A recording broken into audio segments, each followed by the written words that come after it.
everybody. Today I'm going to be talking about the power of being authentic, how to be authentic, and when you embrace your authenticity, you're then a magnet to your dream life, your dream people and dream opportunities. I'm currently getting ready for my day, so let's chat away. Being authentic is arguably one of the hardest things humans can be. Which is funny because one of the most common phrases people like to say to other humans as words of encouragement is just be yourself. But what is ourselves? Who is our true identity beyond social expectations, social conditioning, trauma, trends? Who is us beyond all of that? And that is something that we lose touch of throughout our lives. It's very common as a child. Most likely you are your authentic self. You've got no expectations of the world. You don't know what's right or wrong. You're just existing. And then obviously as we get older, we get jobs, we go through breakups, friendship, troubles, and we end up morphing ourselves subconsciously into an ideal version of ourselves, almost a masked version of who we think we should be. And then I think it gets to a point where ultimately we don't feel truly fulfilled because we're not living in a state of authenticity, out of genuine, this is who I am, unapologetically, this is what I bring to the table, and this is how I am my happiest. So I'm going to share some tips and tricks to becoming more authentic. The first thing I would say to becoming more authentic is trying to be aware of where you are holding yourself back. Where are you picking a certain outfit because that's the correct thing to wear? Where are you wearing makeup? Because society says you should wear makeup to work, you should look presentable for this. Try and notice where in your life you are holding yourself back because it's almost like you've got a devil and an angel. One part of you is like, you know what, I would absolutely dream to go to that party and wear my loafers, my Doc Martens, but it's socially acceptable to wear heels. So I'm going to pick the heels. Where are you doing that in your life? For me, I started to notice I was wearing makeup in situations I didn't want to wear makeup. It might seem like such a small example, but it's not, because every time you choose the option that isn't authentic to you, you are telling your subconscious brain that you is not good enough and you are good enough. But every time you don't listen to your heart and your intuition, you are telling your mind that you're not good enough, and existing naturally isn't good enough, and that's just not the case. Now, authenticity is one of the most powerful frequencies a human can resonate on. And the thing is, when you are authentic, you genuinely are a magnet, because when you show up unapologetically, there will be so many people that resonate with who you are. And on the other hand of that, there will be so many people who don't resonate with who you are and potentially don't like you. And I think that is actually one of the main reasons why we build this armor, this ego, this mask, is to protect ourselves. As humans, it's almost like we'd much rather be liked than be authentic, and that's no fault of our own. That is a survival thing. Evolutionary, when humans were growing up, we lived in tribes, and to be a part of the tribe, you had to be liked. You had to fit in, because if you didn't fit in, you'd be kicked out of the tribe. You'd have no food, no shelter, no community. So from early human years, it's ingrained in our brain that we have to be liked, we have to be accepted, and that is actually why we hate judgment, because it triggers our fight or flight response. So it's about having the awareness of we're no longer living in tribes. It is safe for you to be authentic. And if someone doesn't like you, you're not going to be kicked out of the tribe. You are still safe. And that obviously takes practice, but having the awareness is strong enough sometimes just to be able to start being more authentic. To sit in your authenticity, you need to be able to overcome the fear of judgment, because ultimately that is why we tend to not be authentic, because we don't want to be judged. So you need to remind yourself that judgment can't actually hurt you. Yes, it will trigger a fight or flight response.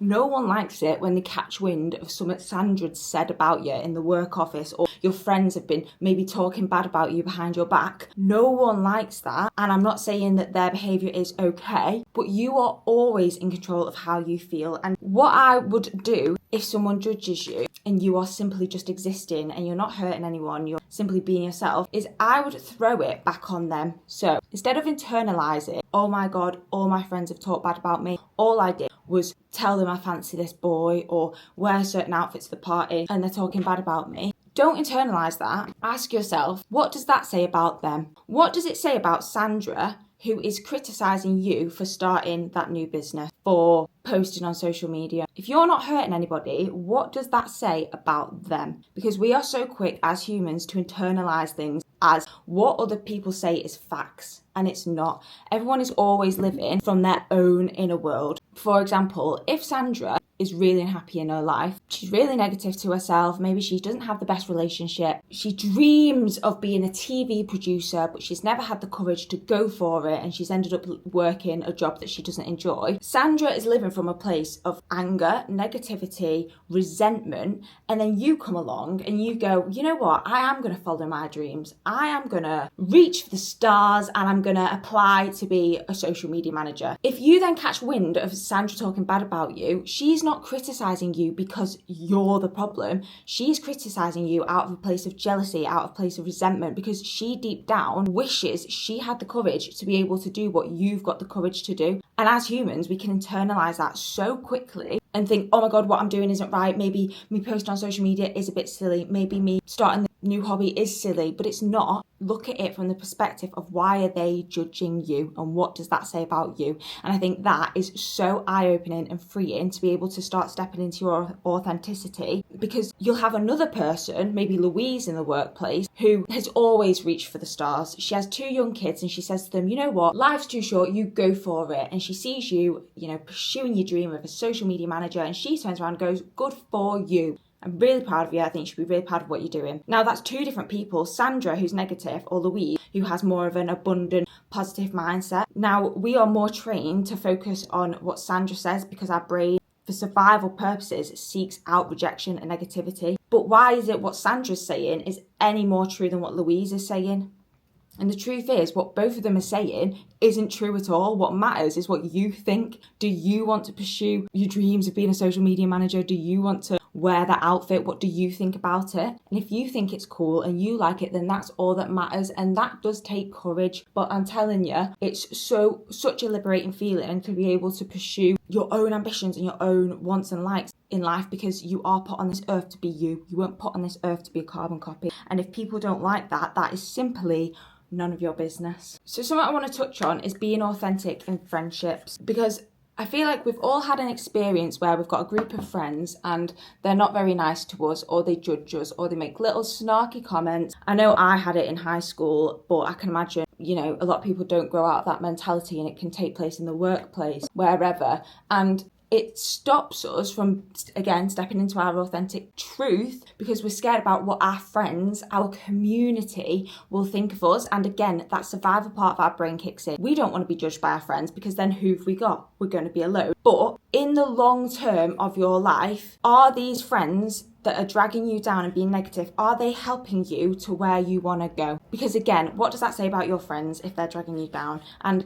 this isn't to hate on other people. Like, everyone is always living from their own experiences, their own traumas, yada yada yada. But sometimes deciding to walk the path alone for a little bit and being your authentic self, and maybe breaking off from that toxic friendship group so that you can build a relationship with yourself, it then opens up the space to bring in friends that are more aligned to you, more authentic to you, and love you for you, because you are a byproduct of the 5 people you hang out around. Are any of your friends holding you back? And if they are, you've got to make that decision of, do you want them around? The next point is authenticity in dating. Now, I've always struggled with an anxious attachment style, and what I have found from my own personal experience is whenever I start to like somebody, I start to mould my character. I start to show up in a way that I think people will like. Maybe I try and dress more cool, or I post a selfie sexy on my story, and it's all artificially curated to make that person like me. But that is not being authentic, because what you want to do is be so unapologetically, authentically yourself, so that the right person can see you for you and choose you. Hell yeah! If you fancy someone and you're starting to show up like the cool girl Sally from school, let's say it does work out in your favour and Ben, the guy you fancy, chooses you. you then slowly drip feed your real personality, and I'm sure they will like your personality for you, but the point is you're saying subconsciously that you showing up authentically isn't good enough. And I'm not saying that this is easy, because I understand it's not. When we show up authentically, we show up in a vulnerable state as our pure self. It honestly feels like we could be naked, and it feels like we are more open to rejection, because if you're putting on a mask and someone doesn't like that, then it doesn't hit the same because it's not truly you. But if you're showing up authentically and someone says, I don't like that, I don't like how you dress, I don't like this about you, that can honestly really, really dig deep and hurt. So to combat that is building a relationship with yourself by being so securely in love with yourself and affirming to yourself that the people that don't like you just aren't part of your journey, and that's not a bad thing. There's a saying that's like, to be liked by all is to be loved by none, and that's so true. Like, if you're being tolerable and people pleasing and showing up in an unauthentic way, yeah, people might like you,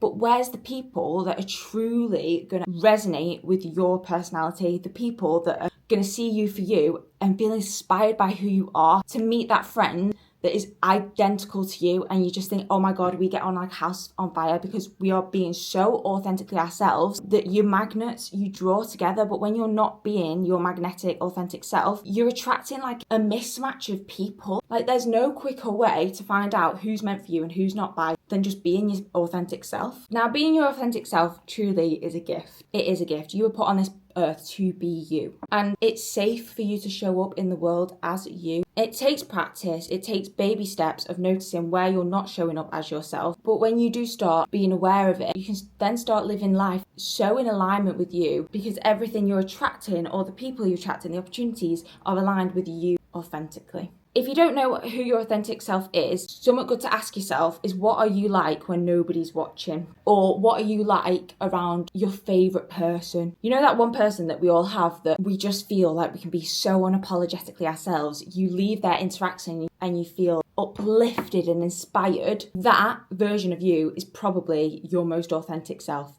where you're not thinking about existing, you just are existing. It might be a partner, it might be a family member, it might be a friend, whoever it is. Ask yourself, how can you embody them traits in everyday life? So for me, for example, I love a dance. Whenever I hear music, I just can't help but boogie. And I started to go to dance classes, and when the teacher would play some of the music before we started dancing, I would feel this urge to start dancing, but I would hold myself back because I'm in a room full of strangers and I don't want to look silly. Now, that's not me being my authentic self, and I clocked that voice in my head that was holding me back, and I consciously would override that voice and dance anyway. And it felt uncomfortable. It always does feel uncomfortable when you reprogram in your brain, when you step into a version of you that you most likely have kept hidden most of your life. It feels uncomfortable, but just because it feels uncomfortable doesn't mean it's wrong. When I was in Asda and I'd hear the music start playing and I felt like I wanted to dance, again, I'd get that voice that says, don't dance in Asda, everyone's watching, you feel silly, you'll look silly, and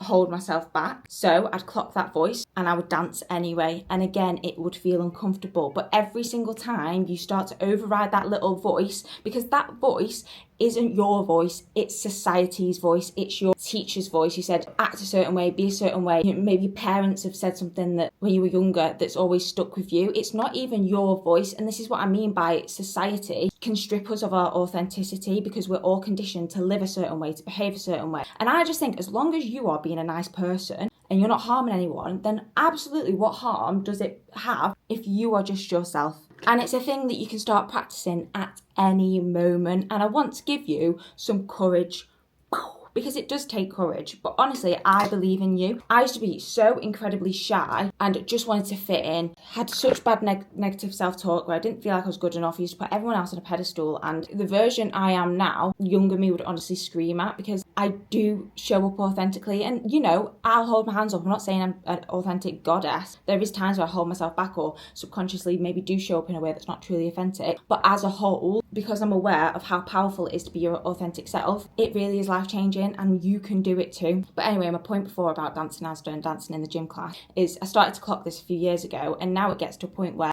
if I'm in the gym class and I want to dance, I will just start dancing, because firstly, no one cares as much as we think. Two, that's my authentic expression, and what harm is it me doing dancing in Asda, Tesco's, the gym class? Nothing. And I feel more liberated, and it might just seem like a small example, dancing in Tesco's, But the point of it is if I feel like I can express myself there, I also feel like I can express myself in the work meeting. I feel like I could show up to a function and not wear makeup, and it all kind of interlinks. I want to finish this video by saying nobody is better than you. Nobody. No boss, no superior teacher, leader, politician, parent, friend, nobody is better than you. Nobody. We are all equals. Everyone's a human. Everyone is doing life for the first time. We are all here to experience the world, live life to the fullest, pursue the things that you want to pursue. And again, as long as you're being a nice person, nobody's better than you. So try and stop putting other people on pedestals. For example, Molly May, she's the correct way to dress. She's who young girls should be and look like. Getting Botox, getting filler, that's the correct way to be. It's not at all. Whatever is true to you and feels deep within your soul, your intuition, your heart, that is what's right.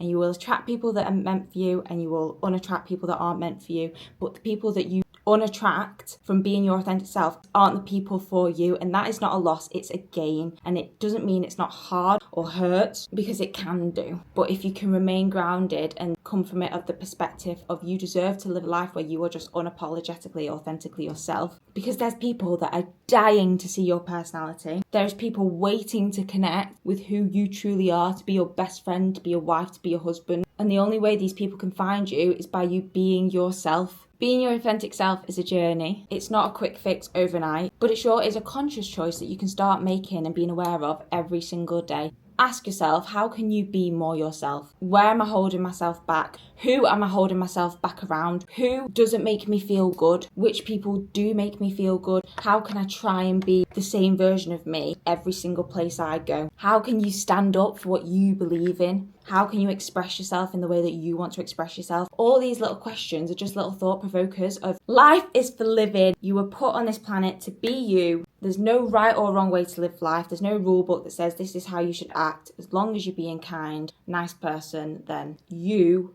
are pretty cool.